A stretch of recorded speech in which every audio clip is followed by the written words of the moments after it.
بسم الله الرحمن الرحيم. قصص النبيين الجزء الرابع. نن زمونږ سبق پدې کې چې دی 53 جوړیږي او عنوان دی د دې سبق ولادة المسيح تتحدى المحسوس المعروف. تتحدى چیلنج کوي ولادة المسيح، مسیح علیه السلام پیدایش، ولادت.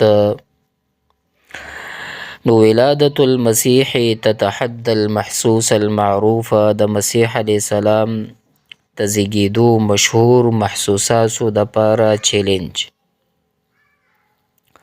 وکانت ولادة المسيح، د مسیح علیه السلام ولادت و حیاته داغ ژوند و دعوته داغ بلنه و معیشته داغ معیشت تحدیا لكل ذلك ټولو د پاره چیلنج وو.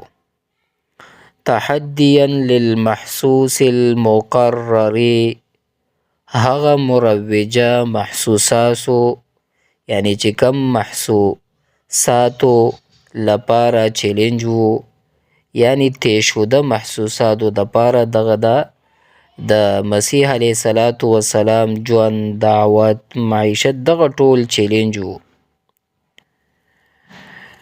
یعنی تحدیا للمحسوس المقرر، هغه مروجه محسوساتو لپاره چیلنج وو. څه شی؟ هغه پیدایش چیلنج وو، د هغه حیات چیلنج وو، د هغه دعوت، زندگی. تحدیا چیلنج وو للاعراف شائعه، یعنی مروجه، یعنی چې کم عام رواج د هغې دپاره چیلنج وو. للاعراف رواج، الشائعه د هغې دپاره چیلنج وو. والعادة المتبعة، والعادات او عادتونو د پاره هغه عادتونه چې المتبعة اتباع کوونکي، د هغوی د پاره دغه دا ټول چیلنج وو. ولادت د عیسی علیه السلام، حیات، دعوت، معیشت. والقوانین المرسومة، او رواج شوي قوانینو د پاره، مرسومه رواج شوي، دغه ټولو د پاره دا چیلنج وو. والمثل العليا، او هغه اوچت اقدار التي يؤمن بها اليهود، په کومو باندې چې یهودیانو ایمان وو، هغوی د پاره د چیلنج وو. والغایات، او هغه مقاصد د پاره چیلنج وو چې التي يتنافسون فيها، په کومو کې د یو بل نه مخکې کېدل یهود. ويتقاتلون عليها، په هغه کې به یو بل سره په جګړه کېدل، جګړه به یې کول. نو هغه ټولو د پاره دغه عیسی علیه السلام مبارک چیلنج وو. فولد من طریقة غیر مألوفة، د هغه پیدایش په عامه طریقه نو شوی، یعنی رایج نو د عیسی علیه السلام مبارک چې څنګه پیدایش شوی و. وکلم الناس، او خلکو سره خبرې اترې وکړې، فی المهد په زانګو کې. ونشأ پالنه یې وشوه، فی احضان په غېږه کې، من د مور، فقیرة د یو فقیرې، متبتلة او د خلکو نه اخوا شوي، د الله په طرف شوي.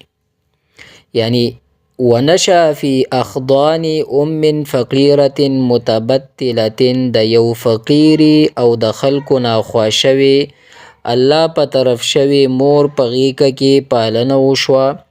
وعاش ژوند یې وکړو، فی جو یو داسې ماحول کې، ملیء چې هغه ماحول ډکو، بالطعن په طعنو، یعنی د طعنو نه ډکو، والقدح او د مذمت نه. نو وعاش فی جو ملیء بالطعن والقدح، یو داسې ماحول او داسې فضا کې ژوند وکړو چې د طعنو نه ډک او د مذمت نه، بعید لري عن مظاهر العظمة والغنا، چې لوی امیرې او د اظهار نه لري وو، یعنی بعید لري وو، یعنی هغه زندگی تیره کړه دومره لري وو. دغه مبارک چې و یجالس الفقراء، هغه به د غریبانو خلکو سره کېناستو، ویواکلهم او هغوی باندې به یې روټۍ خوړله، ویحنو علیهم هغوی سره به یعنی په هغوی باندې به شفقت کولو، ویواسی الضعفاء والغرباء او غریب بیوسو خلکو سره به همدردی باندې مخې ته راتلو، هغوی سره به همدردی کوله. خو ولا یفرق فرق به یې نه کولو بین فقیر و غنی، امیر او د غریب په منځ کې، وحاکم و محکوم، حاکم او په محکوم په منځ کې، وشریف و وضیع، شریف او خراب په منځ کې به فرق نه کولو. ولا يفرق بين فقير وغني وحاكم ومحكوم وشريف ووضيع، امیر او غریب، حاکم او محکوم، شریف او خراب کې کم امتیاز او فرق به نه کولو. نو په دې عبارت کې دننه د حضرت عیسی علیه السلام مبارک د ولادت ذکر دی.